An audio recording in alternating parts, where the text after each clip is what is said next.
আসসালামু আলাইকুম ওরহমতুল্লাহি বারাকাতুহু। আজকে পবিত্র কোরআনের মৌমাছি সম্পর্কে ইন্টারেস্টিং সায়েন্টিফিক তথ্য নিয়ে আলোচনা করব। আর এই আলোচনাটা মোট 4টা পার্টে করব।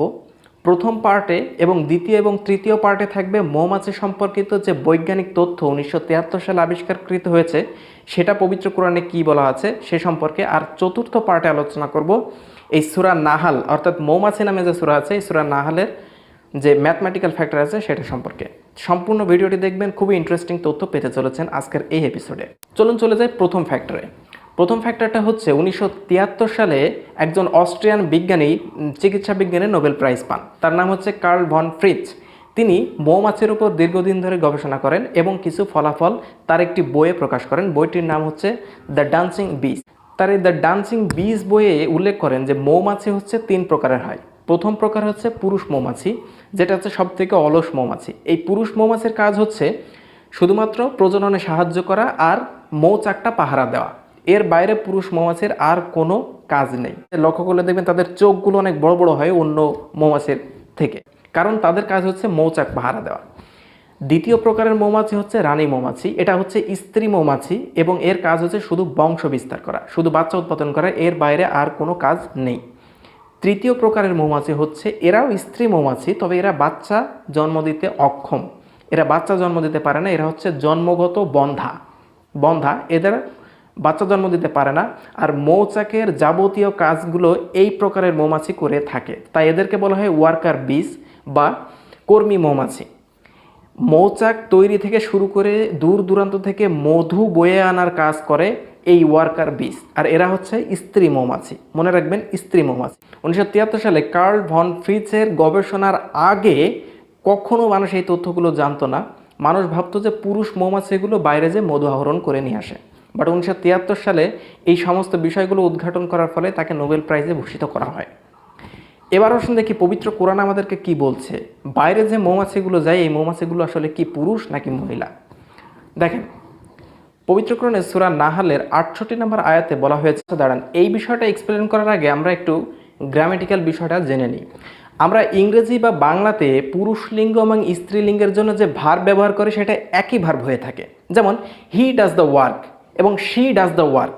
হি এবং শি অর্থাৎ পুরুষ এবং মহিলার ক্ষেত্রে আমরা যে ভার্বটা ব্যবহার করছি ডাজ, অর্থাৎ পুরুষ লিঙ্গ এবং স্ত্রীলিঙ্গের ক্ষেত্রে ভার্বের কোনো পরিবর্তন হয় না। কিন্তু যদি আমরা অ্যারাবিক গ্রামারের দিকে লক্ষ্য করি তাহলে প্রত্যেক লিঙ্গের জন্য আলাদা আলাদা ভার্ব ব্যবহার করা হয়, যেটা আমরা এই আয়াতে দেখতে পাবো। আমি বাংলা অর্থটা বলছি। আপনার রব মৌমাছিকে আদেশ দিয়েছেন যে মৌচাক বানিয়ে নাও। প্রথমে মৌচাক বানানোর আদেশটা দেওয়া হয়েছে।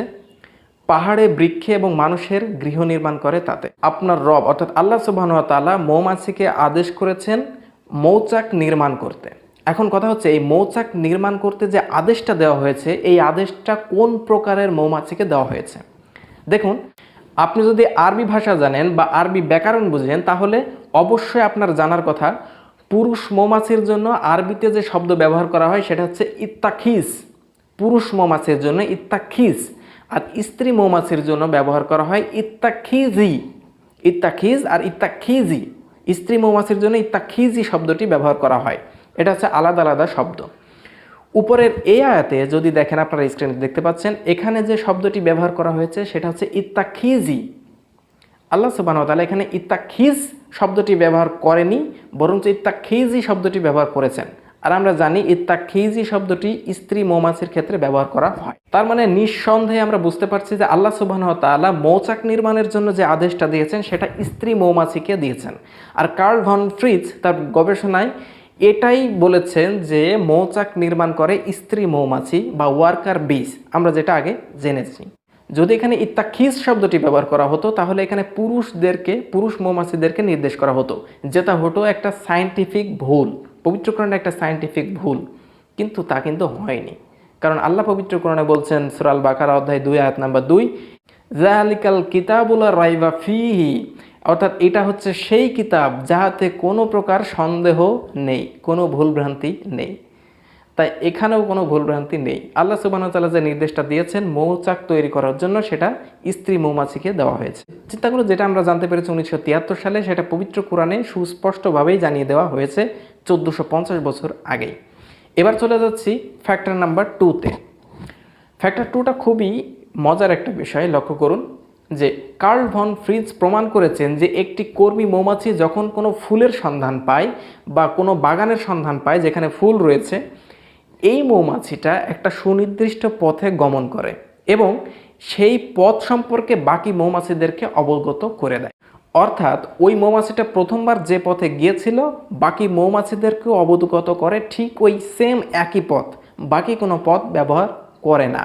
এটা মৌমাছির একটা ধর্ম। এইটাকে কার্ল ভন ফ্রিজ এর ভাষায় বলা হয় ওয়াগেল ড্যান্স। এবার দেখি চলুন পবিত্র কোরআনে এই কথা কি বলা রয়েছে। সূরা নাহালের 69 নম্বর আয়াতে যদি দেখেন, এখানে দেখতে পাবেন যে অতঃপর চোষণ করে নাও প্রত্যেক ফুল থেকে এবং চলো তোমার স্বীয় রবের সহজ সরল দেখানো পথে। অর্থাৎ এখানে বলা হচ্ছে তোমরা ফুল থেকে ওই নেকটারটা চোষণ করে নাও, ফুলের যে রসটা সেটা চোষণ করে নাও এবং চলো তোমার স্বীয় রবের সহজ সরল পথে। এখানে একটি লক্ষ্য করার বিষয় যে আল্লাহ সুবহানাহু ওয়া তাআলা এখানে বলছেন মৌমাছিদেরকে চোষণ করে নিতে ফুলের মধু এবং একটা সহজ সরল পথে চলার নির্দেশ দিচ্ছেন। এই সহজ সরল পথটা কি? এটা কোন পথ? যে পথটা আগের মৌমাছি এই মৌমাছিগুলোকে দেখিয়েছে, এটাই হচ্ছে তাদের জন্য সহজ পথ বা চিহ্নিত করা পথ। কারণ এই পথটা দিয়ে চললেই একদম মৌচাকে গিয়ে পৌঁছাবে। তাই আল্লাহ এখানে মৌমাছিদেরকে নির্দেশ করেছেন সেই পথের দিকে চলতে, যেটা আমরা কার্ল ভন ফ্রিন্সের বই থেকে পাই যে ওয়াগেল ডান্স, মৌমাছির ওয়াগেল ডান্স, অর্থাৎ ওয়াগেল ডান্স সম্পর্কে বলছে পবিত্র কোরআন। এবার চলে আসি নাম্বার 3-তে। নাম্বার 3টা খুবই ইম্পর্টেন্ট এবং খুবই মজার একটা বিষয়। আমাদের অনেকেরই ধারণা ছিল 1973 সালের আগে, সেই সময় মানুষ চিন্তা করতো যে মৌমাছিরা ফুল থেকে মধু নিয়ে সরাসরি চাকে স্টোর করে, মৌচাকে স্টোর করে দেয়। এবং এখনও পর্যন্ত অনেক মানুষের ধারণা এটাই যে ফুল থেকে মধু সংগ্রহ করে মৌমাছিরা একদম সরাসরি চাকে স্টোর করে দেয়। ব্যাপারটা মোটেও এরকম না। 1973 সালে কার্ল ভন ফ্রিন্স তার গবেষণায় এটা পেয়েছেন যে মৌমাছির দেহেই মধু উৎপন্ন হয়। আমরা ফুলে যেটাকে মধু বলি আসলে ওটা মধু না, ওটাকে বলে নেকটার বা পুষ্পরস, ইংলিশে বলে নেকটার। একটা মৌমাছি এই নেকটারটা প্রথমে সে গ্রহণ করে এবং মৌমাছির ভেতরে, মৌমাছির পেটের মধ্যে 2টা পাকস্থলী আছে।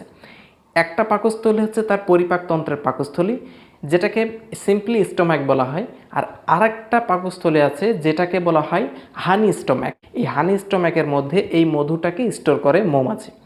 এবার এই হানি স্টোম্যাকের মধ্যে কিছু এনজাইম নিঃসৃত হয়। এই এনজাইমের ফলে এই নেকটারটা অনেক ঘন, দৃঢ় আর অনেক শক্তিশালী হয়ে ওঠে, অর্থাৎ মধুতে পরিণত হয়। ফুল থেকে নেকটার গ্রহণ করে হানি স্টোম্যাকের মধ্যে গ্রহণ করে এবং হানি স্টোম্যাকের মধ্যে এই হানিটা তৈরি হয় এবং এই স্টোম্যাক থেকে একটা টিউবের মাধ্যমে মৌমাছির পেছন দিক থেকে এই মধু নিঃসৃত হয়। যখন মৌমাছি বাসায় পৌঁছায় তখন এই মধুটা তার নির্দিষ্ট একটা ফাঁকা কোরের মধ্যে যেয়ে ঢেলে দেয়। অর্থাৎ আমরা এই গবেষণা থেকে জানি যে মৌমাছির দেহেই মধু তৈরি হয়। আর যেটার ভুল ধারণা আমরা আগে পোষণ করতাম যে মৌমাছি সরাসরি মধু নিয়ে যে স্টোর করে, আসলে এমনটা না, মৌমাছির শরীরেই মধু তৈরি হয়। এবার আসুন দেখি পবিত্র কোরআনে আমাদেরকে কি বলা হয়েছে। যদি সূরা নাহলের 69 নম্বর আয়াতে দেখেন তাহলে এখানে দেখতে পাবেন যে তার পেট থেকে এমন পানীয় বের হয় যার রং ভিন্ন ভিন্ন, যাতে মানুষের জন্য রয়েছে রোগ নিরাময়। নিশ্চয়ই এতে রয়েছে নিদর্শন সেই কওমের জন্য যারা চিন্তা করতে অভ্যস্ত। অর্থাৎ দেখেন, মৌমাছির পেট থেকে পানীয় বের হয়, এই পানীয়টা হচ্ছে মধু, মধুটাকে এখানে পানীয় বলা হয়েছে। তার পেট থেকে মধু বের হয় যার রঙটা ভিন্ন ভিন্ন এবং আমরা জানি মধুর অসংখ্য রকম আছে এবং এক একটা মধুর এক এক রং। এখানে মধুর কথা বলা হচ্ছে এবং এটা মৌমাছির পেট থেকে তৈরি হয়, যেটা 1400 বছর আগে পবিত্র কোরআনে বলা হয়েছে।